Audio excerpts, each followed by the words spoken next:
141, اللہ تبارک و تعالیٰ فرماتا ہے کیا وَلَا تُسْرِفُوا إِنَّهُ لَيُحِبُّ الْمُسْرِفِينَ، اور بیجا نہ خرچو، بے شک بیجا خرچنے والے اسے پسند نہیں، یا بیجا خرچ کرنے والوں سے وہ محبت نہیں کرتا۔ اللہ تعالیٰ ناپسند کرتا ہے، محبت نہیں فرماتا اسراف کرنے والوں سے۔ اور بیجا خرچ، اسراف کیا ہے؟ بے وجہ خرچ کرنے کو کہتے ہیں، لیکن اگر کوئی مقصد حسن ہو، اچھا مقصد ہو، تو اس کے لیے کتنا ہی خرچ کیا جائے وہ بے وجہ نہیں ہے، لہٰذا وہ اسراف بھی نہیں ہوگا۔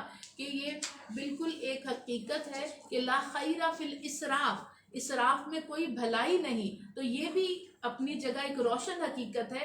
لا اسراف فی الخیر، کیا ہے؟ نیکی کے کام میں جتنا بھی خرچ کیا جائے وہ اسراف نہیں ہے۔ اس کے بعد اس کے آیت نمبر 143 میں جو ان لوگوں نے خود ساختہ چیزیں حرام کری تھی، تو اللہ تعالیٰ فرما رہا ہے 8 نر اور مادہ کا ذکر آ رہا ہے، ثمانیۃ ازواج، 8 نر اور مادہ، ایک جوڑ بھیڑ کا، نر اور مادہ یہ 2 ہو گئے، اور ایک جوڑا بکری کا، نر مادہ، اور یہ ہو گئے 4۔ اور کیا تم فرماؤ کیا ان دونوں نر حرام کرے ہیں یا دونوں مادہ؟ اور پھر جسے مادہ پیٹ میں اٹھائی ہے وہ حرام ہے، کس علم سے تم یہ بتاتے ہو؟ 4 تو یہ ہو گیا، اب 8 باقی 4 کون سے؟ وَمِنَ الْإِبِلِ، نہیں، اور ایک جوڑا اونٹنی، اور وَمِنَ الْبَقَرَ، یہ کون؟ ایک جوڑا گائے اور بیل کا، یہ ہو گئے 8 نر اور مادہ۔ اللہ فرما رہا ہے یہ ہم نے تم پر حرام نہیں کرے، یہ تمہاری خود ساختہ حرام ہے۔ کسی کے لیے تم مادہ کو حرام کر دیتے ہو، کسی کے لیے نر کو کر دیتے ہو، کسی کو کہتے ہو کہ مادہ کے پیٹ میں جو بچہ ہے، یعنی جانوروں کے، مویشیوں کے، وہ ہم پر حرام، ہماری عورتوں پر حرام۔ تو اللہ فرماتا ہے بتاؤ تو کس علم سے یہ تم حرام کر رہے ان لوگوں کو؟ آیت نمبر 43 میں اس چیز کا ذکر آیا ہے۔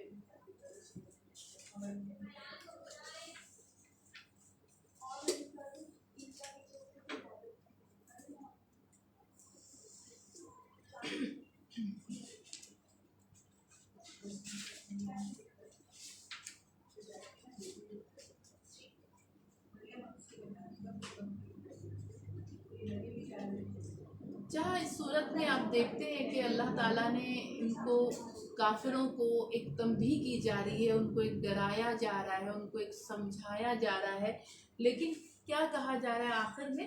یہ کہا جا رہا ہے سورہ مبارکہ کہ وہی ہے جس نے زمین میں تمہیں نائب کرا، اپنا خلیفہ بنایا۔ اس رب کی شان دیکھو، اور تم میں سے ایک کو دوسروں پر فوق درجات، درجوں میں بلندی عطا فرمائی، تاکہ تم کو آزمائے۔ یہ درجات کی بلندی کیوں؟ تمہاری آزمائش میں ہے کہ تمہارے ماتحت یا تمہارے سے نیچے جو لوگ ہیں ان کے ساتھ تم حسن سلوک کیسے کرتے ہو، اور اس چیز میں جو تمہیں عطا فرمائی، جو نعمتیں عطا فرمائی، یہ بھی تمہاری آزمائش ہے۔ بے شک تمہارے رب کو عذاب کرتے دیر نہیں لگتی، اور بے شک ساتھ میں یہ کہا جا رہا عذاب کرتے دیر نہیں لگتی، تم سنبھل جاؤ، اور بے شک وَإِنَّهُ لَغَفُورٌ الرَّحِيمٌ، اگر لیکن تم سدھر گئے، تم باز آ گئے، تو وہ ضرور بخشنے والا اور رحم فرمانے والا ہے۔ یہاں اس کے یہ مضامین تھے سورہ انعام کے جو آپ بیان کیے گئے، اور اس کی جو اہم آیات تھی وہ بھی بیان کی گئی۔ یہ مکی صورت تھی، اور اس کے مضامین بھی مکی صورتوں والے ہی ہیں، اور قتل اولاد سے اور دیگر چیزوں سے ممانعت کی گئی، اور زیادہ تر ہم نے دیکھا کہ لوگوں کو روکا جا رہا ہے اس سورہ میں، کیونکہ مکی صورت، اب آگے بھی جو صورت انشاءاللہ ہم سورہ اعراف کریں گے، جیسا کہ میں نے پہلے بھی عرض کری کہ سورہ انعام اور سورہ اعراف یہ جوڑا ہے دونوں صورتوں کا، ایک جیسے ملتے جلتے مضامین اور مکی صورتیں۔ اب یہ آگے بھی سورہ اعراف بھی مکی آئے گی جس میں اس طرح کے مضامین، لیکن کچھ تفصیل کے ساتھ، گویا یوں سمجھے کہ اسی کے مضامین کو آگے کنٹینیو کرتے ہوئے انشاءاللہ۔ وآخر دعوانا ان الحمد للہ رب العالمین وصدق اللہ العظیم۔ دعا کر رہے ہیں۔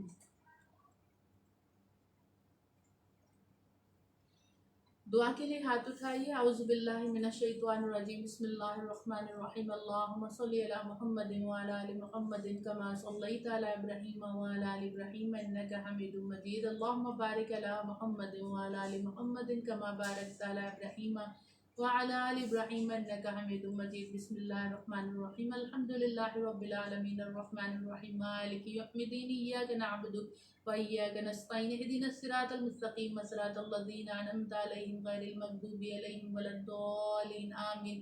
بسم الله الرحمن الرحيم. قل والله أحد الله الصمد لم يلد ولم يولد ولم يكن له كفوا أحد. بسم الله الرحمن الرحيم. رب اشرح لي صدري ويسر لي أمري واحلل عقدة من لساني يفقهوا قولي. رب اجعلني مقيم الصلاة ومن ذريتي. ربنا تقبل دعاء. ربنا اغفر لي ولوالدي وللمؤمنين يوم يقوم الحساب.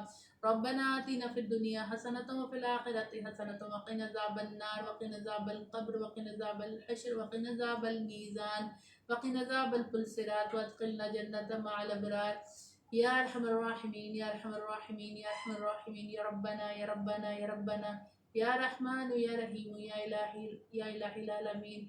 یا الہی رحم فرما مصطفیٰ کے واسطے. یا رسول اللہ کرم کیجئے خدا کے واسطے. یا اللہ یا رب کریم یا رب مصطفیٰ بطفیل مصطفیٰ صلی اللہ تعالیٰ علیہ وسلم. یا الہی تیری رضا تیری رحمت تیری فضل و کرم کے ساتھ مولا پاک تیرا کلام پاک پڑھا. یا اللہ اس کو سمجھنے کی کوشش کی, اس کے مضامین سمجھنے کی کوشش کی. یا اللہ اس کو دلوں میں اتارنے کی کوشش کی. یا اللہ تیرے نیک بندوں کا ذکر آیا, تیرے مقبول بندوں کا ذکر آیا, تیری شان کبریائی کا ذکر آیا. پروردگار مہربان کہیں کوئی غلطی کوئی کمی کوئی بیشی کوئی زبر زیر پیش کی غلطی ہو گئی ہو تو اپنی رحمت کاملہ کے صدقے ہم عاجزوں کی غلطیوں کو درگزر فرماتے. ہمارا یہ پڑھنا, ہمارا یہ سننا, ہمارا یہ سمجھنا, ہمارا یہ سمجھانا تیری بارگاہ میں قبول اور منظور فرما لے. یا اللہ رب کریم ہمیں استقامت عطا فرما دے, ہمارے علم میں اضافہ فرما دے کہ مولا تا دم مرگ تیرے کلام پاک کی محفلوں میں شرکت کرتے رہیں, بیان کرتے رہیں, بیان سنتے رہیں, ذکر کرتے رہیں, ذکر سنتے رہیں, قرآن پڑھتے رہیں, قرآن سنتے رہیں. مالک تو قبول فرماتا چلا جائے اور اسی حال میں موت آ جائے. یا اللہ جب موت آئے تو تو ہم سے راضی ہو. یا اللہ رب کریم جب ہماری روح پرواز کر جائے تو مولا اس حال میں کہ تو ہم سے راضی ہو. پروردگار مہربان ہمارے جسموں میں طاقت عطا فرما. رمضان کی عبادتوں کی, رمضان کے روزوں کی یا اللہ بیماریاں دور کر دے میرے مولا. صحت تندرستی کے ساتھ اس ماہ مکرم کی رحمتیں حاصل کریں, اس کی برکتیں حاصل کریں, تیری مغفرتیں حاصل کریں. یا اللہ رب کریم اس جہنم کی سے آگ کے آزادی کے مہینے سے جہنم سے کی آگ سے آزادیاں حاصل کریں. یا اللہ تو ہمیں بخش دے, ہمارے اگلوں کو بخش دے, ہمارے پچھلوں کو بخش دے. یا اللہ قبر کی منزل کو آسان کر دینا. جو ہم سے پہلے قبر میں پہنچ چکے ہیں یا اللہ ان کی اس منزل کو آسان بنا دے. یا اللہ قبر کو یا اللہ جنت کے باغوں میں سے باغ بنا دے. یا الہی العالمین یا اللہ رب کریم ہمارے مرحومین کے درجات بلند فرما, ان کی قبر کو جنت کے باغوں میں سے باغ بنا دے, حد نگاہ وسیع کشادہ فرما دے. یا اللہ ہمارے اس پروگرام میں ہماری کلاسز میں میرے مولا برکتیں عطا فرما. یا اللہ تیری رضا کے لیے یا اللہ اس کام کا بیڑا اٹھا رکھا ہے. یا اللہ تو کلرز آف اسلام کے اس کام میں دن دگنی رات چگنی برکتیں عطا فرما. یا اللہ مقصد دین کی اشاعت اور نشر کا ہے. یا اللہ تو اس میں برکت عطا فرما, اس میں آسانی عطا فرما دے. یا اللہ رب کریم زیادہ سے زیادہ تعداد میں لوگ شرکت کریں اور مولا تیرے دین کی آگاہی دیتے رہیں, دین سیکھتے رہیں, دین سکھاتے رہیں اور تو ہم سے راضی ہو جائے. یا اللہ تو ہم سے راضی ہو جائے. یا الہی العالمین تیرا وعدہ ہے اس ماہ مکرم میں تو دسترخوانوں کو وسعت دیتا ہے, مسلمانوں کے رزق میں اضافہ فرماتا ہے. یا اللہ تمام مسلمانوں کے رزق میں روزی میں اضافہ فرما, ہمارے دسترخوانوں کو اتنا وسیع فرما دے کہ مولا تیرے بندے بندیوں کے لیے ہم دسترخوان سجائیں, نہ صرف اپنے اہل خانہ کے لیے بلکہ تیرے بندے بندیوں کے لیے دسترخوان سجائیں. مولا تو قبول فرما. یا اللہ نیکیوں میں اخلاص پیدا کر دے, عبادتوں میں اخلاص پیدا کر دے. یا اللہ صدقات میں اخلاص پیدا کر دے, خیرات میں اخلاص پیدا کر دے. یا اللہ عملوں میں اخلاص پیدا کر دے. ہمارے ہر عمل, ہماری ہر نیکی, ہماری ہر عبادت, ہمارا مرنا, ہمارا جینا خالصتاً تیرے واسطے ہو جائے, تیری رضا کے لیے ہو جائے. یا اللہ ریاکاری اور دکھلاوے سے بچانا, محفوظ رکھنا. ہماری حاضری قبول فرما, ہماری دعائیں قبول فرما, ہمارا آنا جانا اٹھنا بیٹھنا بعد اب سننا سنانا قبول اور منظور فرما، آمین اللہم آمین۔ ان اللہ و ملائکتہ یصلون علی النبی یا ایھا الذین آمنوا صلوا علیہ وسلموا تسلیما، سبحان ربک رب العزت عما یصفون والسلام علی المرسلین والحمد للہ رب العالمین۔ جب دم واپسی بھی یا رب ہم سب کو نصیب کرنا کلمہ حق پڑھنے کی توفیق، حق لا الہ الا اللہ محمد رسول اللہ صلی اللہ تعالی علی خیر خلقی محمد وآلہ وصحبہ اجمعین برحمتک یا ارحم الراحمین اللہم آمین۔ یہ کون دعا کرتے کرتے سو گیا، جنت کی سیر ماشاء اللہ، اچھا لگتا ہے ایسی نیند بڑی مزے کی ہوتی، پتہ ہے کہ درس و تدریس میں قرآن پڑھتے پڑھاتے ہیں، ماشاء اللہ۔ جنت کی سیر ہو رہی تھی، بند ہو گیا۔